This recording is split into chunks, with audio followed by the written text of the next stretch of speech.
All right, hi. This is Robin.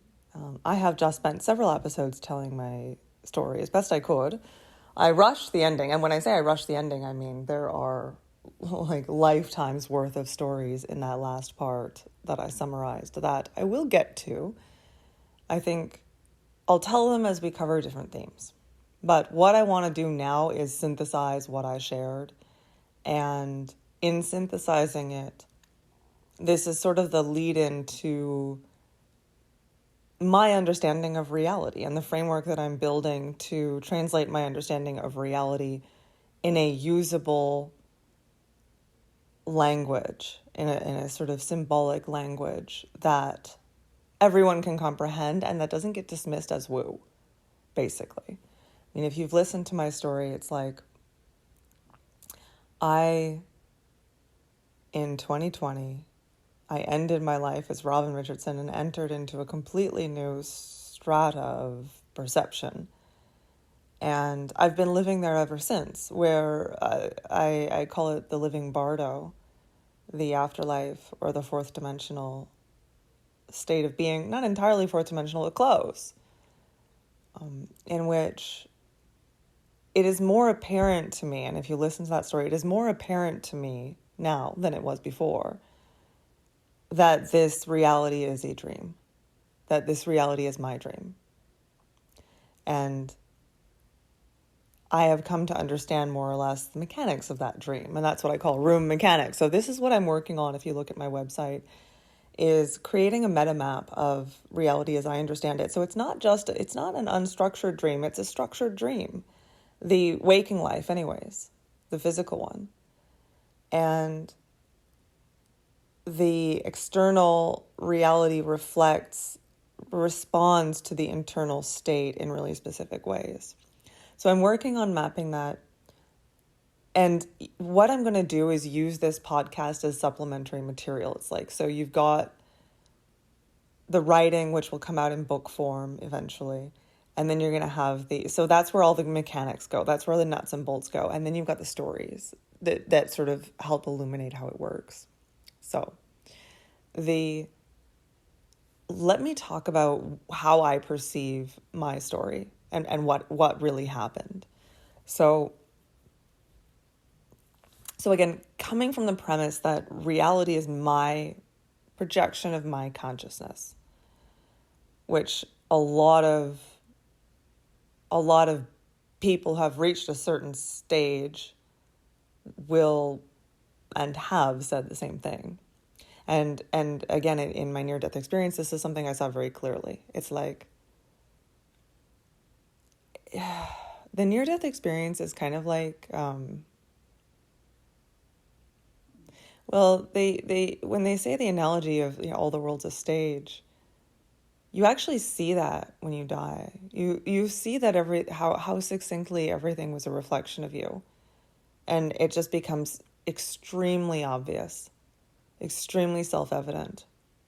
It's not like someone doesn't come and tell you it. You see it.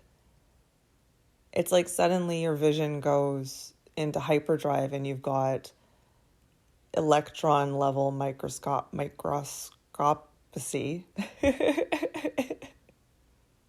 and you're able to see more nuanced functions of your reality. So I believe that the chemical arrangement of my brain shifted in 2020 to somewhat of like increased serotonin and also dimethyltryptamine, so that these things are just apparent. Now, the other thing that happens, of course, is when that happens. So I believe that the serotonin inhibitors are what stops your dream reality from leaking into your waking reality. So now we come to the portion of my story where I ended up in an even more dream world.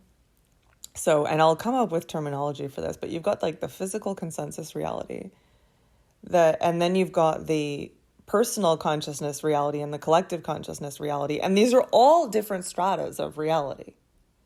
These are all functional realities.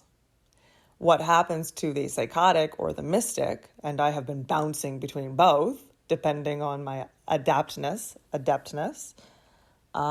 is they begin to experience both of these states or all of these states simultaneously.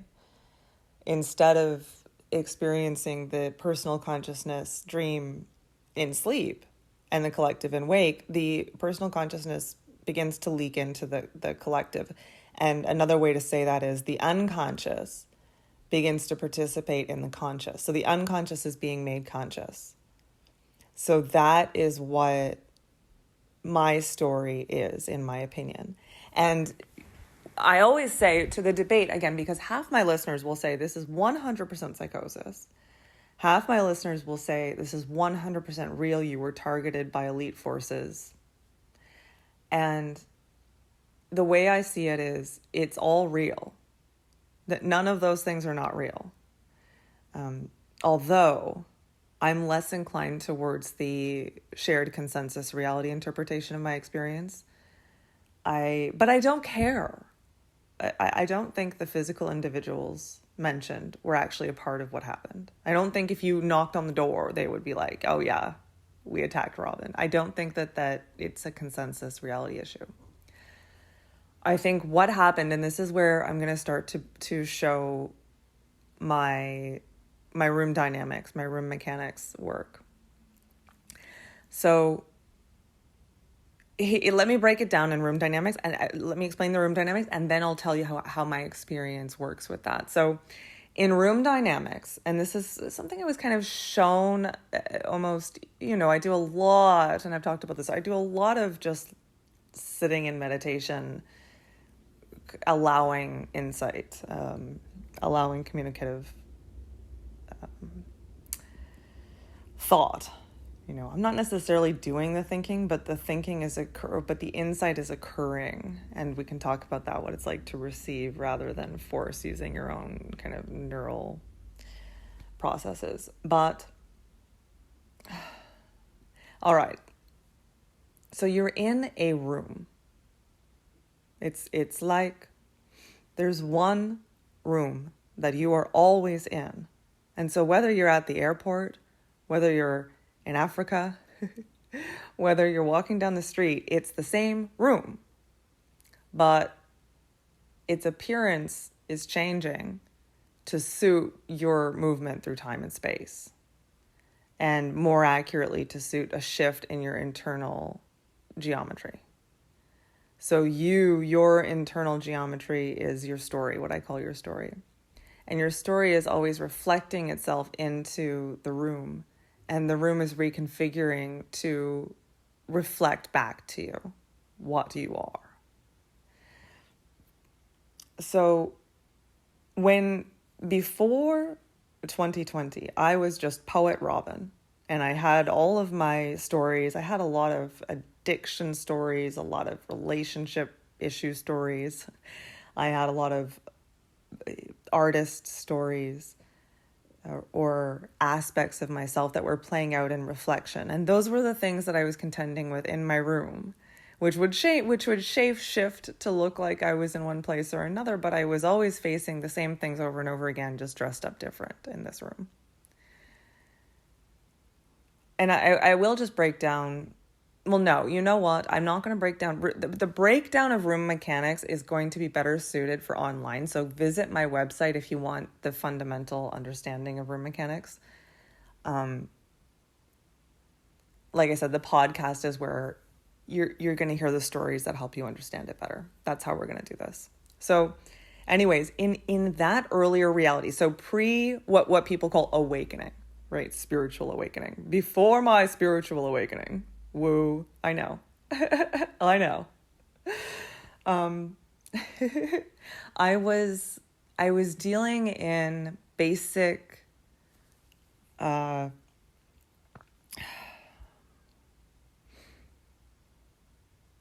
cycles that belonged to a single lifetime. Well, no. They were accumulated over lifetimes, I suppose, if we want to look at lifetimes in that sense, but I'm trying to avoid too much woo. In 2020, what happened was that the reflections began to go from the personal architecture of Robin to a level deeper and also higher, where suddenly now it was like, okay, you've graduated this level of your own cycles. So I had completed I had come into a lot of clarity about social contracts that I was, self-deception, self-betrayal. I had really completed a lot of these cycles. And in completing these cycles, it was like I graduated into a new level of my room. That's the way to say it. That's the way I'm going to say this. So it's like you can look at the room as a video game. The pre-spiritual awakening, as they call it, section of the video game, level 1, has a whole bunch of cycles that need to be closed before the room unlocks, reconfigures, and moves on to level 2. And then in level 2, suddenly you're seeing your room is not reflecting to you those basic cycles anymore. It's going deeper. And it's going a little more collective and archetypal. So then, and if you remember from my story, then I start to face things, and also things move faster. The reflective rate of your room increases. So that's when synchronicity, this is why you're constantly dealing with insane synchronicities. Why the psychotic person is telling their psychiatrist, all the songs are talking to me. Well, they are. Because the rate of reflection is so fast that the song will answer the thought in your head immediately. Because that's the second level that you're at, right? So, and I don't know that it always happens as a result of graduating to level 2. I think sometimes that can happen through slipping into an accelerated rate in various ways. But in my case, it was definitely a graduation because I remember closing my loops. And then what happened when, now you'll remember I understood the nature of the room was reflective, and I said, I'll think good thoughts, I'll feel good, and I'll go to heaven. And I did. And by heaven, I just mean I went to a place where all the best of me was being reflected in the world. And I lived in a really good world for 3 years.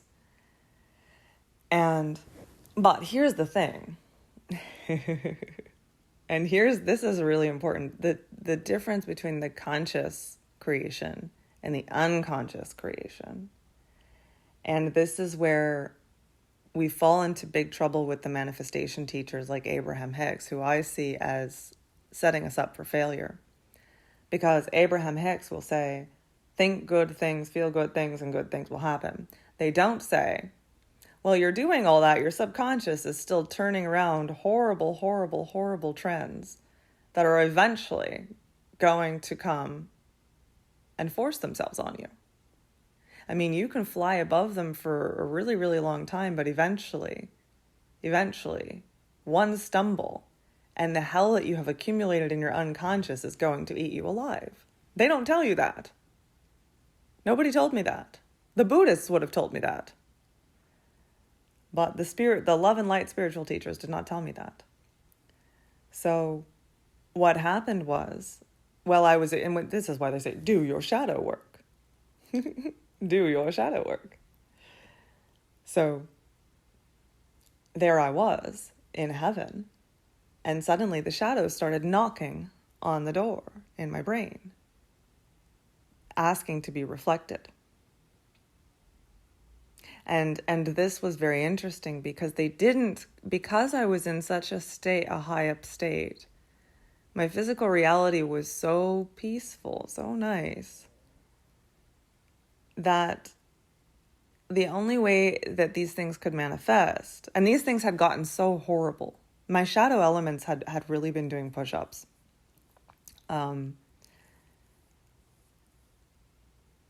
They required astronomically large manifestations. And the only way those manifestations could come into my experience was through psychosis. So instead of running into the tech god, which isn't in my karma, I don't have the I'm not in the vicinity of the real man energetically, but my subconscious needed him in my reality so that I could learn and integrate a whole bunch of things that I was ignoring while I was hanging out in the happy place, basically.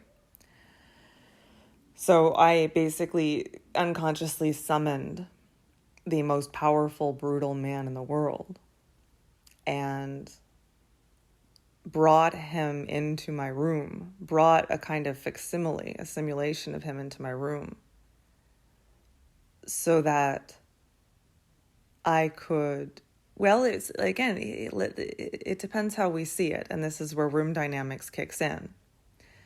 So the main binary, I don't know if I'm using the word binary correctly, but it's the either or. The main either or of room dynamics is expansion and contraction. Meaning, so I pull this man into my reality. And of course, it never looks like, and this is one thing Abraham Hicks says that I do like. They say there's no assertion, only attraction. You can't blame someone for hitting you with their car. You can only blame yourself for attracting it. And I know how contentious that is, or how many people find that contentious. It's victim blaming, but it's true.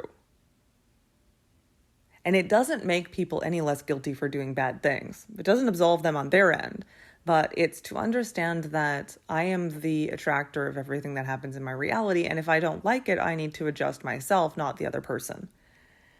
And that is one of the fundamental aspects of room dynamics that needs to be understood. So if you are, so let's get into expansion and contraction. If I understand that, and so when this tech god comes to kidnap me, I understand that I attracted him. It doesn't absolve him of guilt. He's still guilty as fuck. But I recognize that I have something active in my subconscious that is asking to be kidnapped, or to at least be attempted to be kidnapped.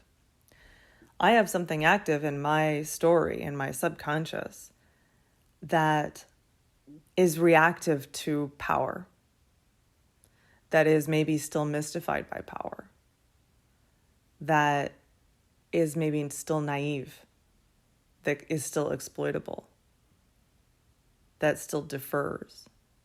And so I manifested the most powerful person I could, who, you say what you want, but when he comes into your life, it has a debilitating effect. You are knocked off your feet. Hands down, I was. Completely insane. Completely thrown off. So I brought that into my experience, one, as a reflective manifestation of my subconscious. And in order to make this an expansive experience, I need to understand I'm learning from this. Or I can choose to learn from this. So I can choose to say, this is a reflection of something in me. What is it? And how can I change it? And he reflected for 9 months, an appropriate amount of time given the individual. But he reflected everything he could, because he would attack every weakness. He would exploit every weakness. And this was a perfect way for me to understand what was weak in me.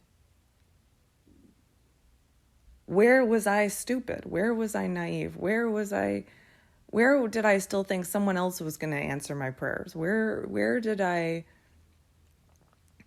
were so many things that, and where was I off balance in my feminine masculine? He was definitely not only a manifestation of subconscious aspects, but subconscious masculine aspects that I needed to understand how to speak his language, and I needed to understand some of how he thinks about the world, because I was way off balance. I was all up in my right brain and all up in my feminine, and my masculine was dead. And my left brain was dead. And I see myself as conjuring him also as a kind of prosthetic masculine, and he's still kind of with me. It's very interesting. But this is an expansive way to do it. And this makes you very powerful when anything that anyone throws at you, you take it and you use it as a building block. You use it as a lesson to sharpen yourself, to increase your armor where it needs to be increased, to sharpen your weapons where they need to be sharpened.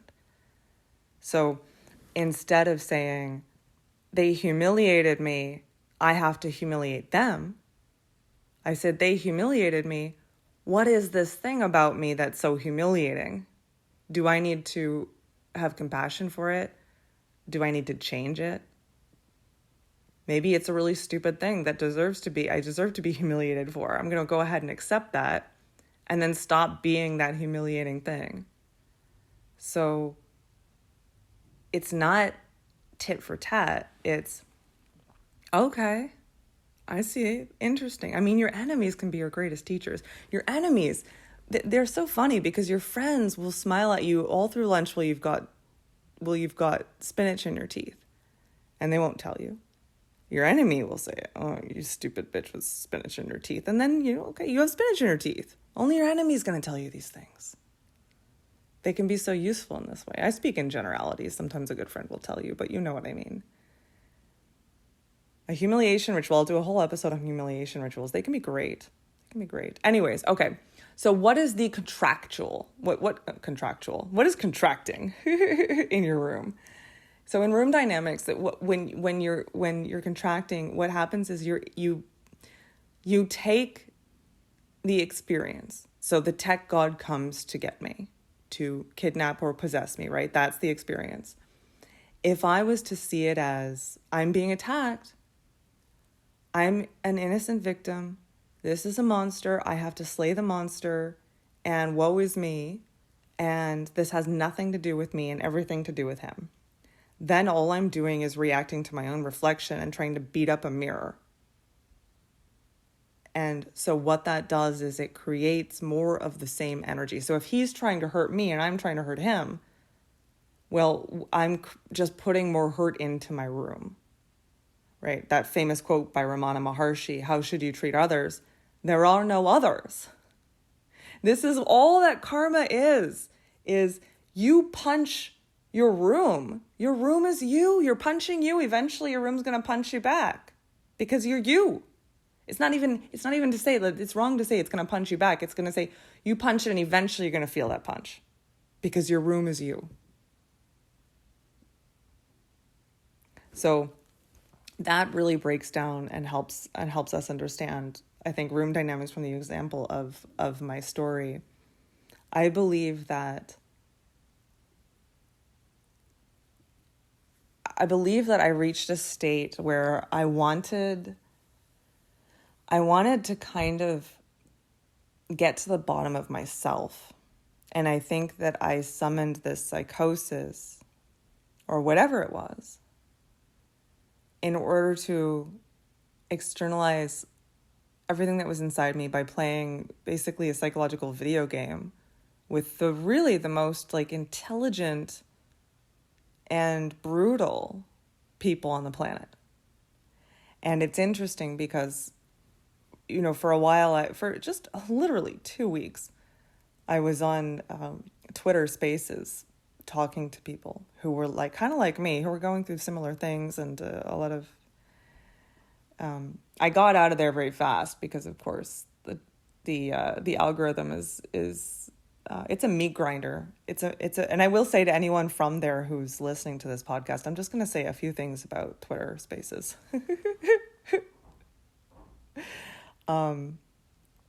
That thing, after 1 week, I was not sleeping, I was not eating, I was on there every single day with this attitude. And I realized no one else was eating, no one else was sleeping. We were all talking to each other, posting things, engaging with the things, but it's designed to make you feel like you can't step away.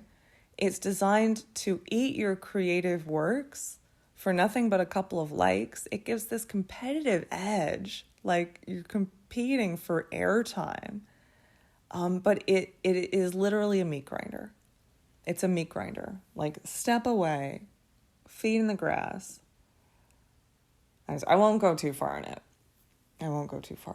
But But it kicked my butt. I left that thing in a huff after yelling at quite a few people.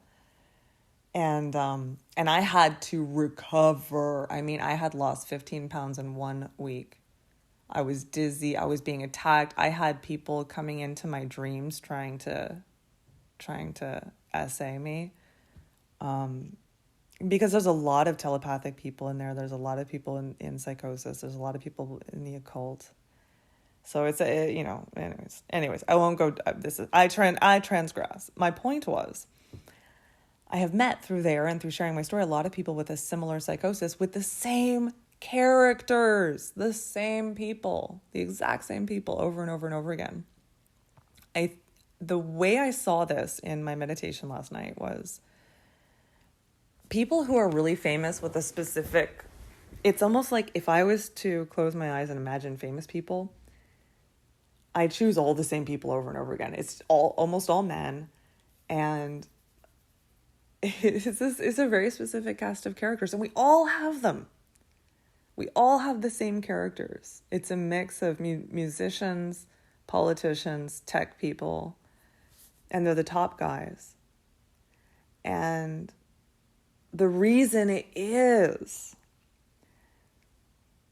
it's so weird to even talk about we all, they all, because I'm really at this place where I do recognize all is me.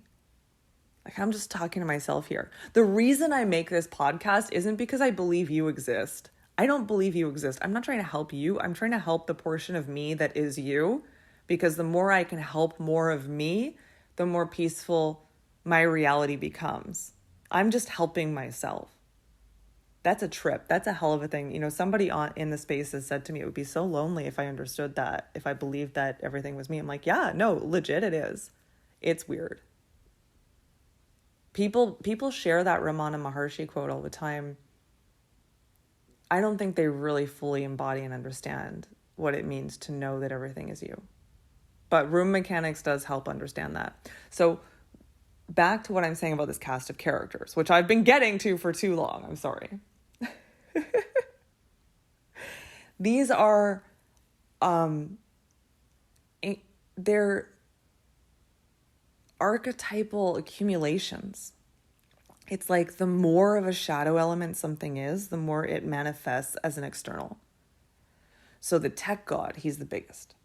He's the biggest in the world. And what he is he's the biggest projection of repressed aspects. He's where all of my anger is. I didn't have anger. It was him. He's been embodying my anger because I haven't been in touch with it. Do you understand? He's been embodying structural dominance because I have been fluid and receptive and not structural, not dominant at all. He has been embodying expansion, exploration, and masculinity. He's been embodying skepticism, realism, strategy, cruelty, and taking up space. So these are all aspects that I denied within myself. And so they become externalized in him. And this is why I at some point in my story, I think I share about having this dream where I was young and I bury my brother before the apocalypse. And then I dig him up and it's the tech god. Like I dug him up in 2020 and it was the tech god who threw himself on me. So I buried all those things about myself in order to be this good girl. And then when I went back to integrate them, he was a fully autonomous man running the world. And he likewise was cut off from everything that I had. The compassion, the sensuality, the intuitiveness. So he is pure intellect where I would have been pure intuition. And he didn't have any intuition. He has to use logical deduction to find out if anything is true. I can just feel into it. I know when you're bullshitting me. He doesn't. Which is why the poor guy has to use process after process after process to determine the truth. So, well, it's funny, I say I can tell, but he lied to me every day for those 9 months, and I fell for every single thing. It was the funniest thing in Psychosis. I just believed every monster that they told me about. But I was functionally dead.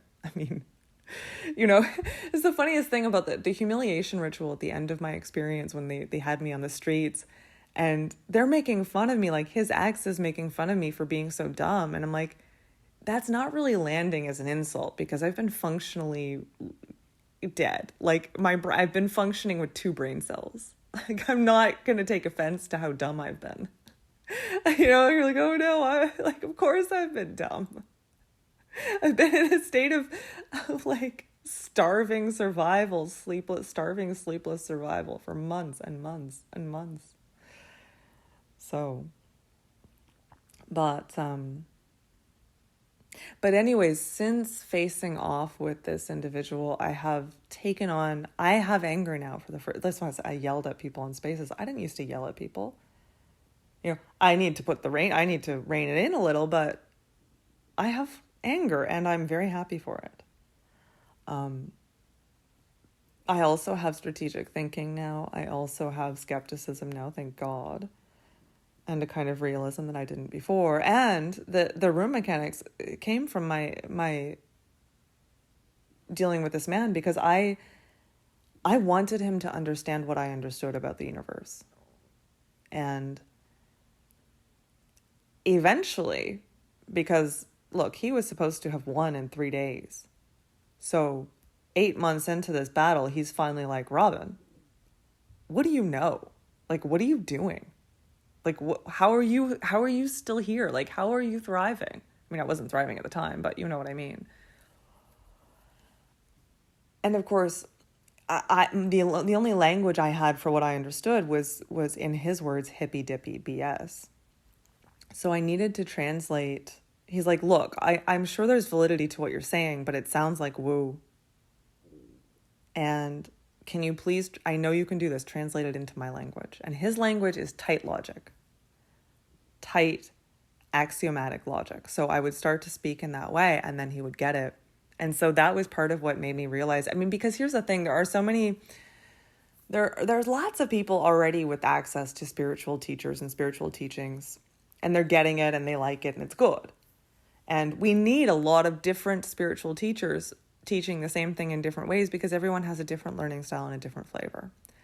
But I realized that there's not really spiritual teaching, or I don't even want to call it spiritual.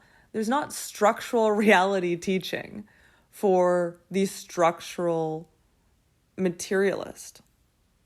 And I think that, when I started to translate for him, that really started something where I thought, these are the people that need it most. He thinks he's winning the game, but he's actually astronomically losing it. He's just playing the wrong game. He thinks the game is the opposite of what it is. So it's my aim to help people like him. And this is what I didn't really talk about at the end of my story when I was Astral Gamer on Twitter. That was my goal, was like, these guys, I think if these guys understood reality, which has understanding the structure of reality has a built-in ethics. It's structurally ethical when you understand it. Would, I think, and maybe naively, but I think that this could really change the way that a lot of people are operating in the world, if they really understood the structure of room mechanics of their own room, their own reality. Because when you say, oh, it's karma, they picture blonde bimbos with tarot decks and money-grubbing gurus in India. There's so much stigma around spirit speak. And there's also so much BS in it, too. So it really is my intention to map the system as thoroughly and clearly as I can Because again, I think when you really understand these things, you do become, I mean, I was thinking about this too, myself versus him. And, oh, well, this is very interesting. I still have this question. I don't completely understand it, but I will say that I was born with a built-in ethics system. And I think it's called it's inherent, visceral empathy. I have inherent visceral empathy. And other people do not. There are people who are born with no visceral empathy, meaning, so if I see someone get punched, I feel like there's no difference between me getting punched and somebody else getting punched, or somebody else getting punched and me getting punched, which means I have an inherent understanding of room mechanics, not even understanding, a visceral resonance response to room mechanics. That is to say, I know that everybody else's suffering is my suffering. I know that inherently. And I don't, and this is why I can't really applaud myself. At the end of my war, it was like, Robin, you're so impeccable. It's like, I can't take credit for that. That's in my DNA. That's not, I didn't have to work for that. I don't have to make a conscious decision not to hurt someone. I never want to hurt anyone. Although now with the anger, sometimes I can it's interesting because now that I have this man integrated into me, someone gives me some attitude at the cafe and I kind of want to knock him upside the head. But I wouldn't do anything to him that I wouldn't want done to myself under the same circumstances. So this is the way I see it. It's like, would I knock him up the head? Yes. But I would accept the fact that then if I was to give someone attitude at the cafe, they could knock me upside the head. So it kind of, you're like, just stepping onto harm, but in like a structured way. I don't know. We'll explore that later. But it's so interesting. And it's like, what do we come into our rooms with predetermined in our story, in our molecular makeup? Because the tech god, who I won't name, who I was dealing with, he doesn't have that. And I know a few other people. I have an interesting propensity for sociopaths and psychopaths. I'm weirdly drawn to them. They're like some of the most intelligent people I know, and I find them just interesting to be around, although very dangerous, of course. But one of the things about the psychopath and the sociopath is that they don't inherently, or certainly the psychopath, I don't even know if I want to label it, whatever. But you know what I'm getting at. They think if I hit somebody else, I'm winning because I'm not the one getting hit. So they have the opposite worldview. They have the opposite understanding of room mechanics. They think the more damage I can do to other people, the less damage it gets done to me. And it breaks my heart for them because they don't understand that they're going to have to get all those kicks. Like they're going to have to they get back every single one of those hits that they landed on someone else, and they don't have the inherent physiological empathetic response to understand that the other person is them.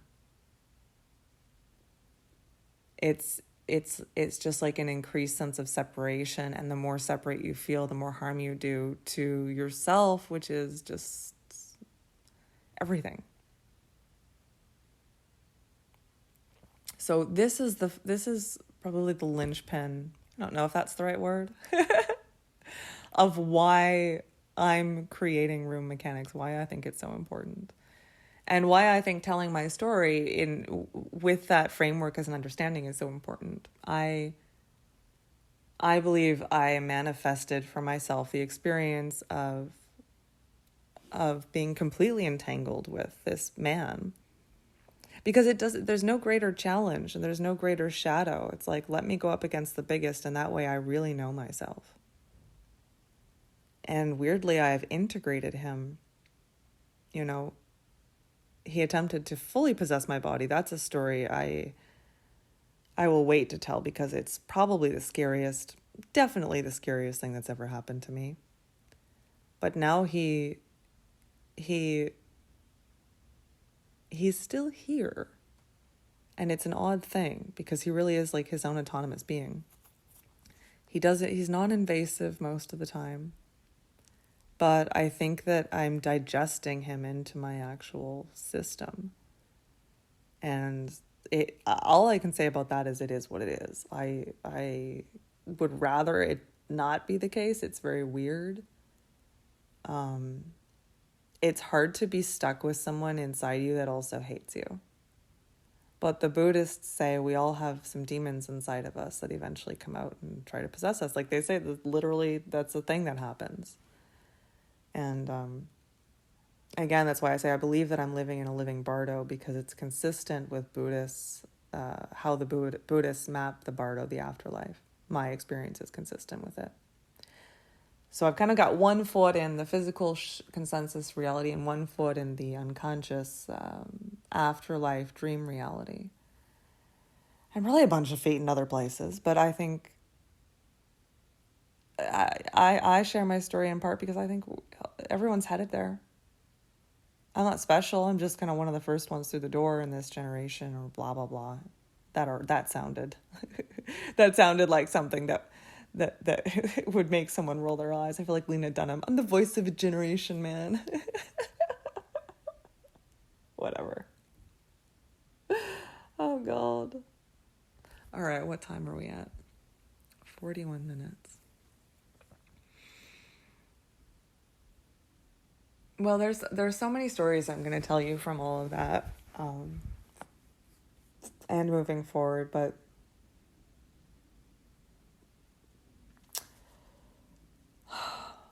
I think so. Okay, so why the room? Why are we stuck in a room of our own consciousness?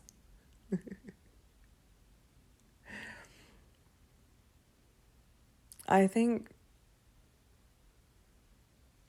we are unbounded, creative beings who have bound ourselves on purpose.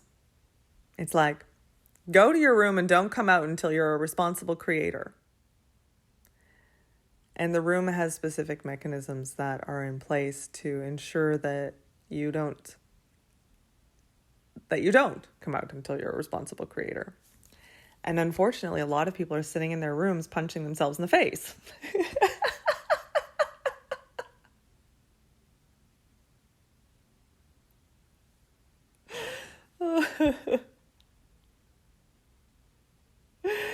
So, and that's when I call it, that's the constricting, is that what I call it? Contracting room. Because the more you punch yourself in the face, the more you just get the feedback loop of the punches. And then you're like, everybody's punching, and I'm punching, and everybody's punching, and all you do is punch. And then you're in a smaller and smaller room.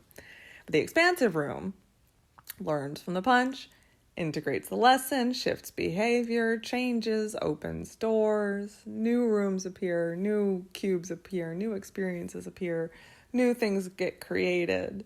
Creation moves faster because you're doing a good job, yada, yada, yada. So, it's like react or respond. But there's lots to it. I'm